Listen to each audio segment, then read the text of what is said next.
Hi everyone, this is Hillary Ellers from Lightwork Studio. I'm presenting a lesson for you today on the individual and the collective. We've talked a lot in the past, we've talked some in the past about the animals and the phenomena that when they move into being more evolved or most evolved in the animal kingdom, they go through a process of leaving a group soul, moving into individuation or individual soul. And I want to help you look at some of what that really means and what is the group soul. The group soul is a collective of the souls of all the individuals who are a part of that group soul, and the group soul acts as the soul for each one of those individuals. The group soul guides, informs, warns, protects the individuals that are part of it.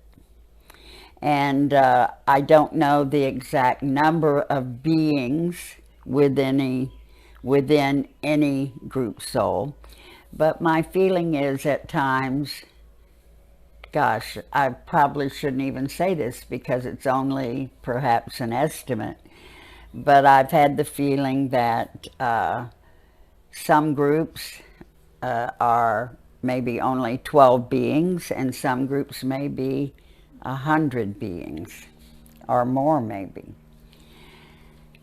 In the younger kingdoms, and that means the mineral kingdom, the plant kingdom, and the lesser evolved animals, the group soul is a standard phenomena. Those beings that are part of a group share one soul that is made up of part of the consciousness of each of its members.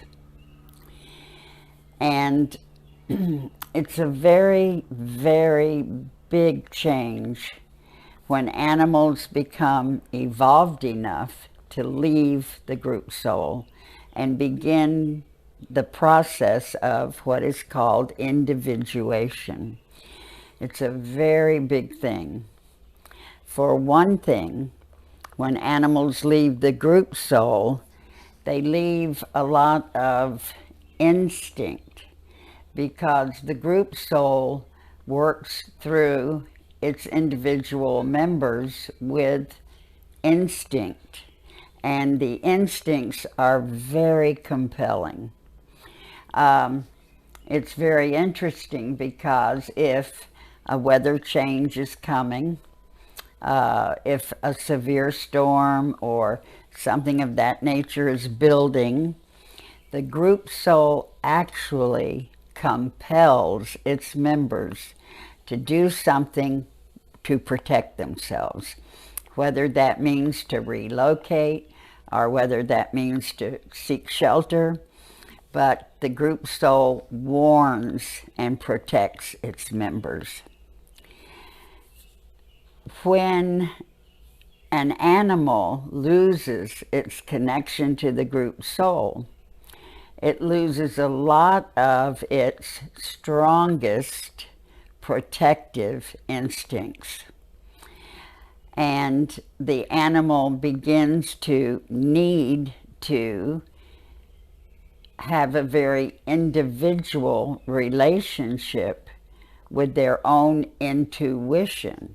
So instincts become intuition as a being evolves. So the more evolved beings have intuition, the lesser evolved beings have instinct, but they serve a similar purpose or meaning. And I would say that the instincts are stronger. The pull of an instinct is more compelling than the nudging of intuition. Intuition is a very quiet voice most of the time. Now, once in a while, and I have noticed that when people are in a situation in which there is imminent danger, or in which there is something very strong happening, something that has a lot of power or a lot of energy happening, then intuition may be stronger and more compelling. Usually, though, instinct is rather quiet. I would say it's like a being with very, very good manners. It doesn't interrupt others. And usually for intuition to come forward, there needs to be an open space in consciousness.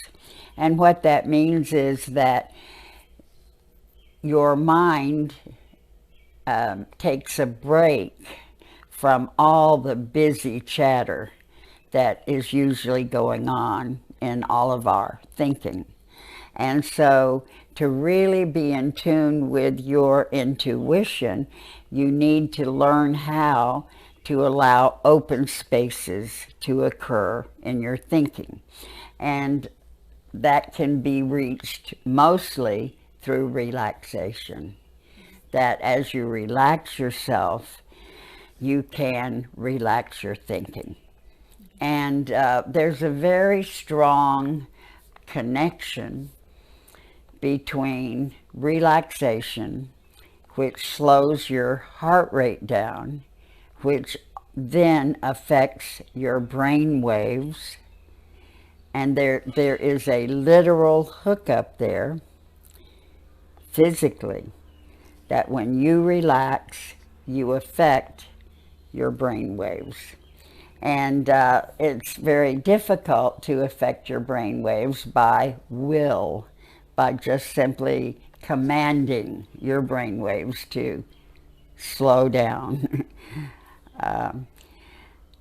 But your body affects your brain waves, so the way to influence your brain waves is through relaxation. And that's why when you meditate, you naturally relax and your brain waves shift so that you naturally move into an altered state. And but it's very difficult to will yourself into an altered state.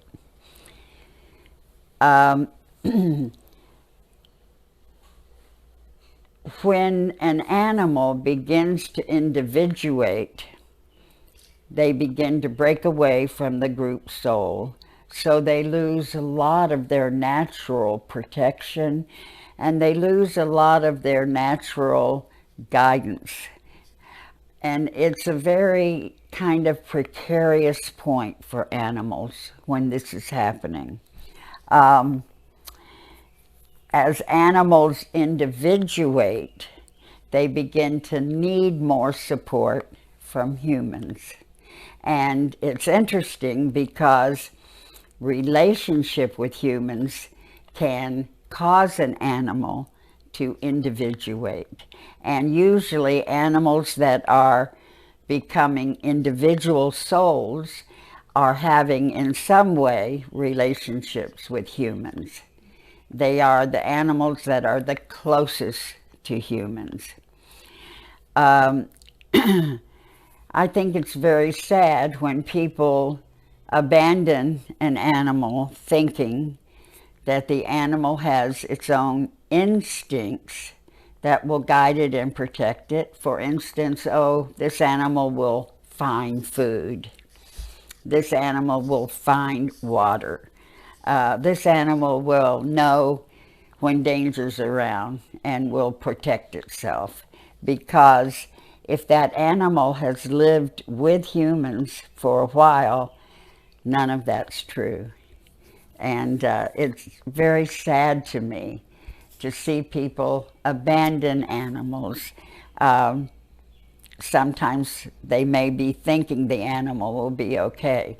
Sometimes they may not be caring if the animal will be okay. But either way, for me, that's very sad. I have a little dog that no telling what happened to this little dog. And he was just a mess when we got him. And we had been told through the grapevine that this little dog's owner had died. But the little dog was homeless. It was out on the street, just wandering, and I suppose trying to, by chance, find food and take care of itself. And the animal is, we found out later, 8 years old, but it looks like it's 15 years old. So those 8 years were really, some of that time was really hard on this animal. And I think that's because it probably had individuated and it didn't have its connection to the group soul. It didn't have that protection. And it was suffering, I believe. So when we got this little animal, he looked like a mop. His hair was, no lie, about 4 inches long. I mean, and he looked kind of big, you know. And we had him shaved, and he looked little. It was like, oh my gosh, that's what's underneath all that. And anyway, and I thought he was old as Methuselah, you know. And we found out because he had a chip that he was only 8 years old, although his owner was not able to be reached. There was no phone, there was no email, so perhaps his owner had died. But he's doing good now, I feel. He's doing much better. So it's important not to assume that animals are just going to be okay on their own, or that they just simply always know how to make it or take care of themselves. There is a phenomena that happens in which everything that takes place is recorded. And I think of the whole universe as something similar to carbon paper. And everything that ever happens makes an indentation on that carbon paper and is recorded. There's actually a kind of substance that we don't really understand. We don't see it. We don't really feel it.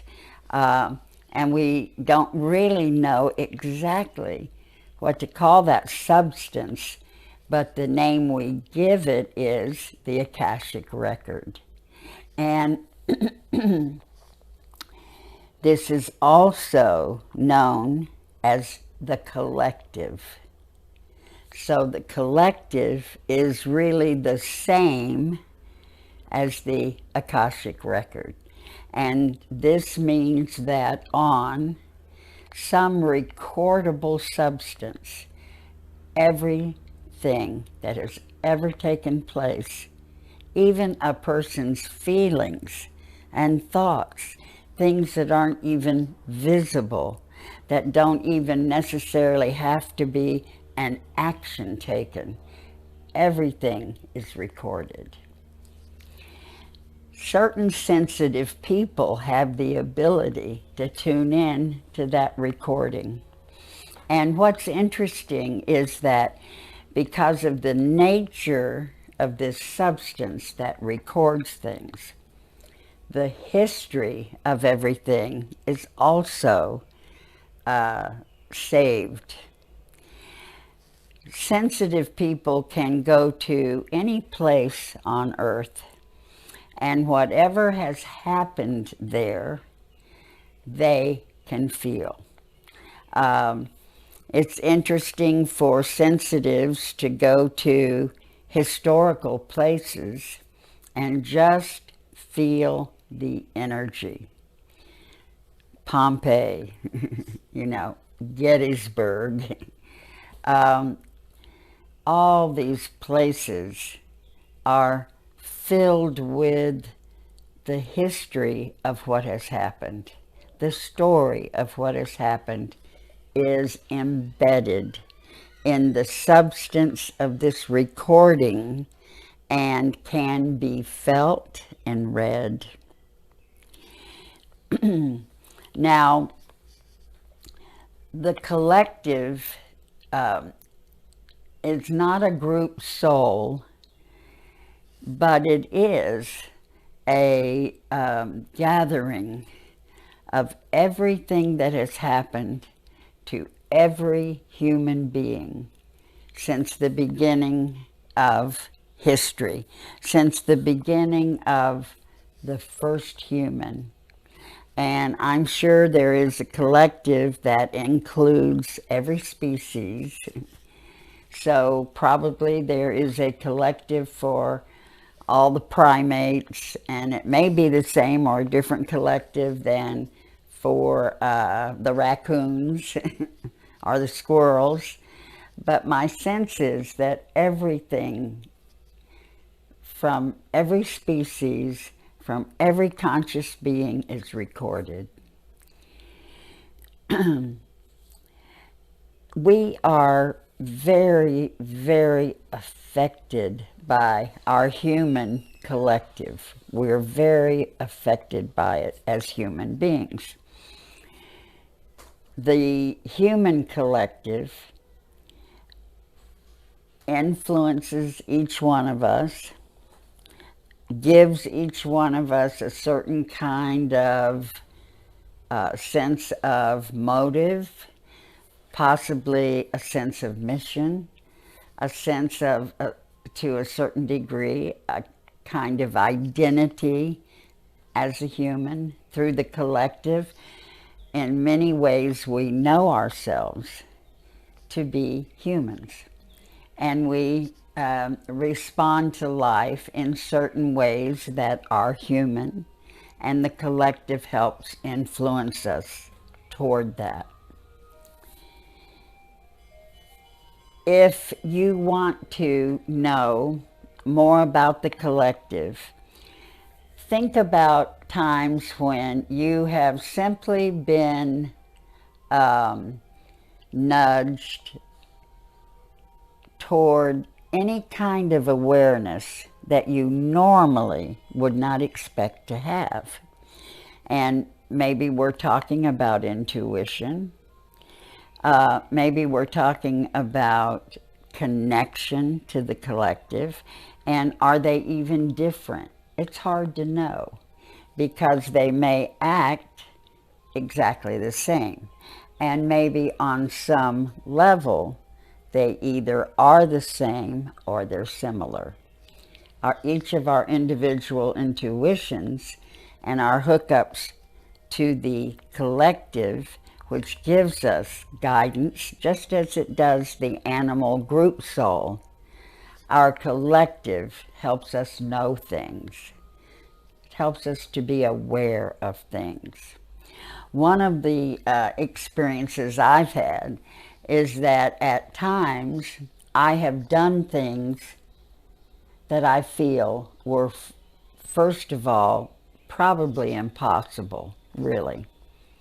So let's put these things in the category of miraculous. And I have experienced definite miracles. Although the more I learn, the more I believe that miracles are simply things we don't understand yet, that they're still operating through certain natural laws, and we just don't know what those natural laws are.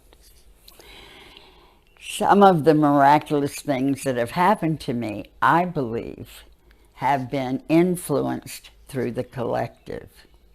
Um, One time I was talking to a friend of mine at a little table, and there just happened to be a deck of cards sitting on the table.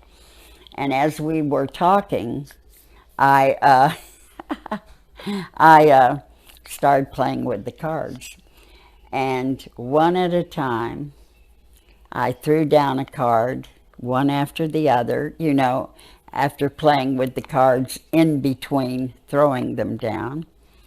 And I went all the way through, and I think it was hearts. I'm not sure which suit, but I went from the 2 all the way up. A 2, a 3, a 4, a 5, a 6, a 7, an 8, a 9, and right on up to a king.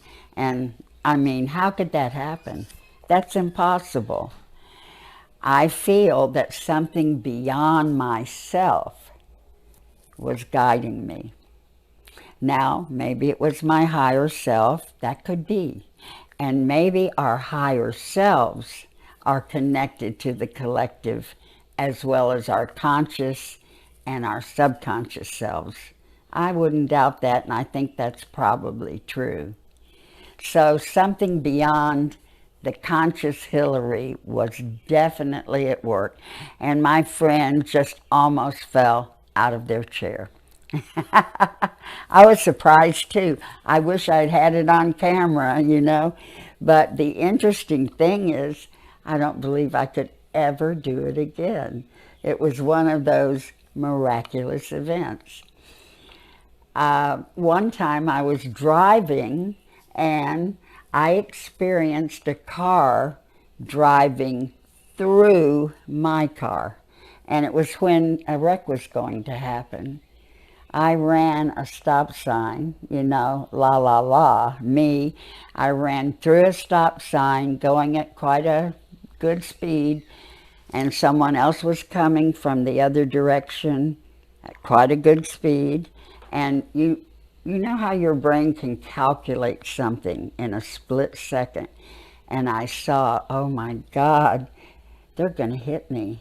And it was my fault. I would have caused this wreck. And I calculated it, I knew it was going to happen, and then the next split second, this car that was going to hit me was on the other side of me. And I would give anything to know what that other person experienced. I just wished I could have talked to them to say, what do you feel? What do you think happened? Because I'm pretty sure that we interpenetrated each other. And that was a miracle. Now, I feel the collective protects us. I think that you can call upon the collective for help and you'll get it. I want you to begin to think about what it means for all of our consciousness to be part of something so big, and that you are connected to that big thing that we are all part of, and that big thing influences your life, and that big thing can help you. I want you to start thinking of that and experiment with it some. So we're going to stop here, and we're going to pick up on this again in our next lesson.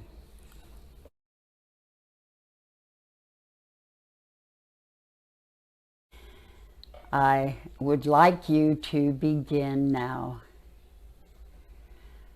by feeling what it feels like to breathe. Perhaps this is the first time all day that you have stopped to really pay attention to your body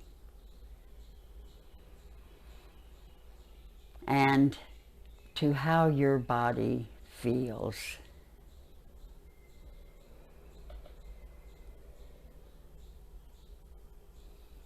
And in this moment, just feel how good it feels to breathe.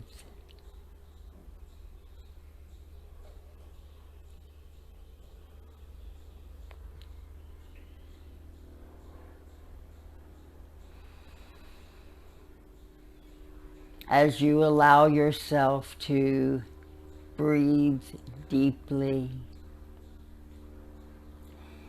a soothing wave of relaxation moves through your entire body.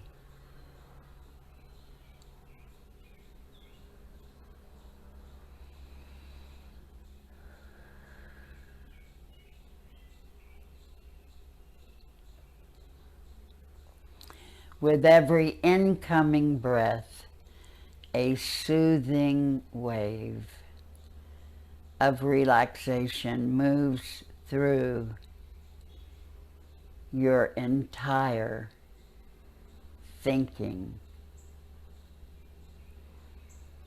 Just feel your thinking and your body letting down, relaxing.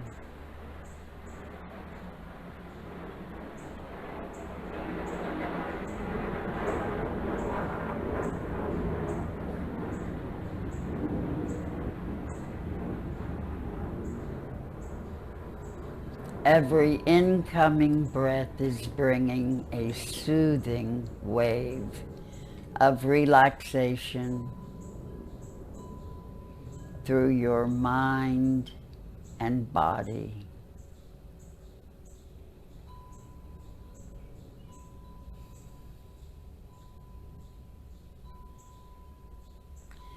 Feel yourself letting down, your muscles growing longer, your shoulders dropping,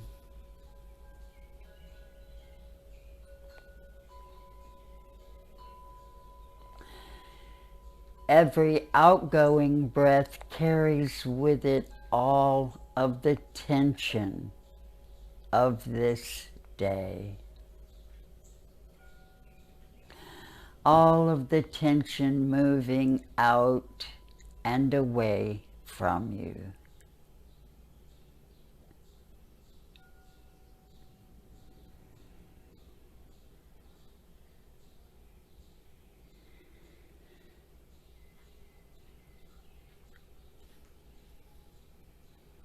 And when you feel very, very relaxed,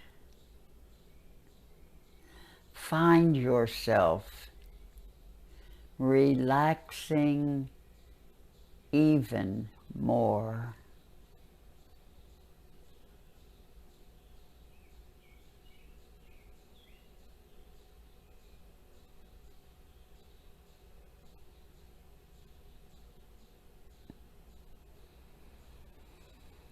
From this deeply relaxed place, there is an openness in your psyche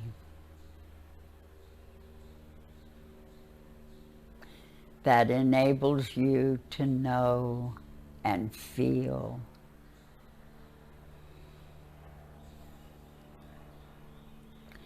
And allow yourself to be aware of what we call the collective. Feel it.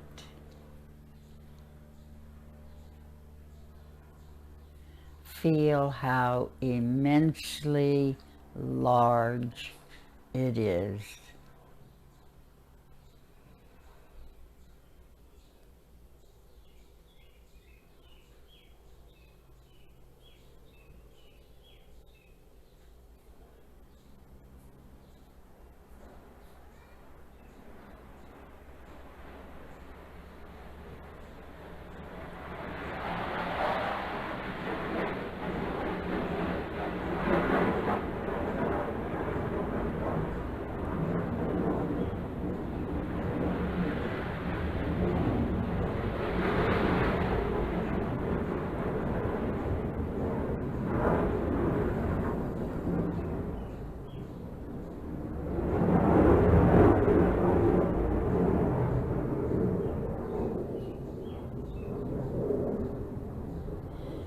And we allow every sound to simply be a part of our meditation,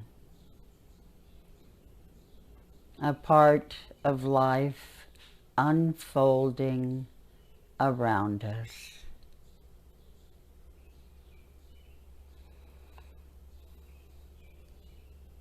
And imagine now that you are connected to the collective,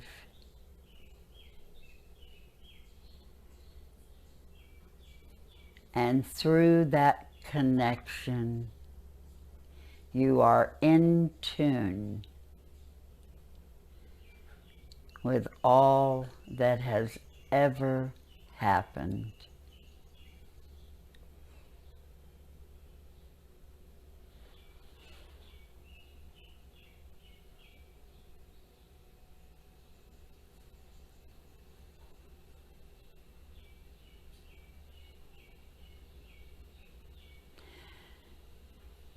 Allow yourself to be drawn to an event,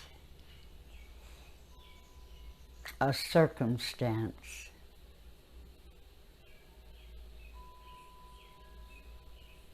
something that has happened in history.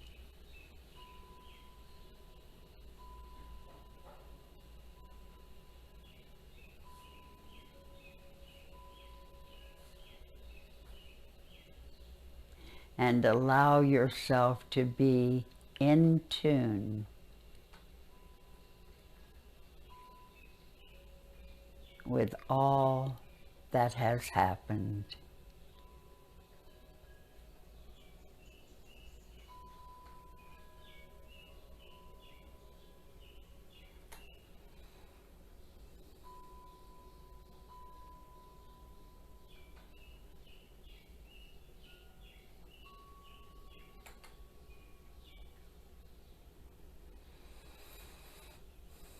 Breathe deeply and allow yourself to be a witness.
And take in this energy as if you are actually present.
And now give thanks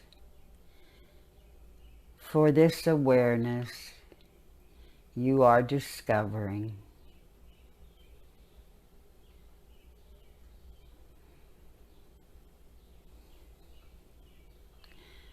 And know that you can return to any event or circumstance.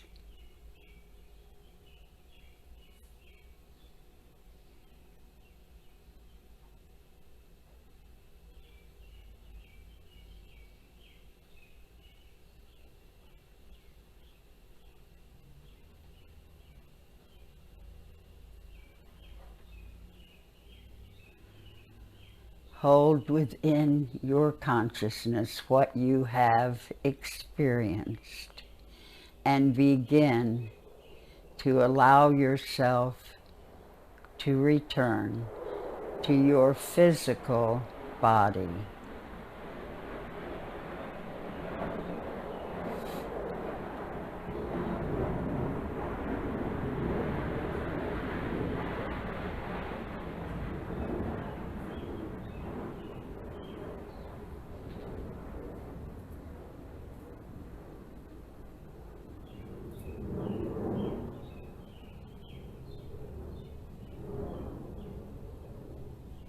Allow yourself to return to your physical anchor, to the safety of your physical container, your body.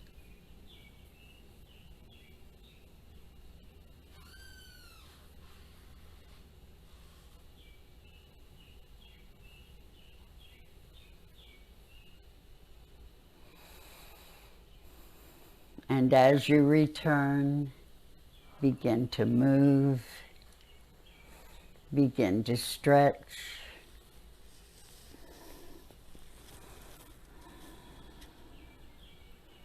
Open your eyes when you are ready.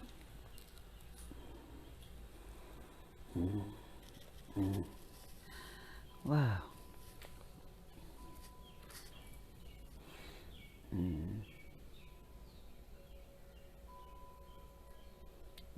Thank you. I live near downtown Atlanta, and I believe that jets are doing an air show today right over us. It's a good test, a good challenge of our abilities to hang on to our experience. Take care.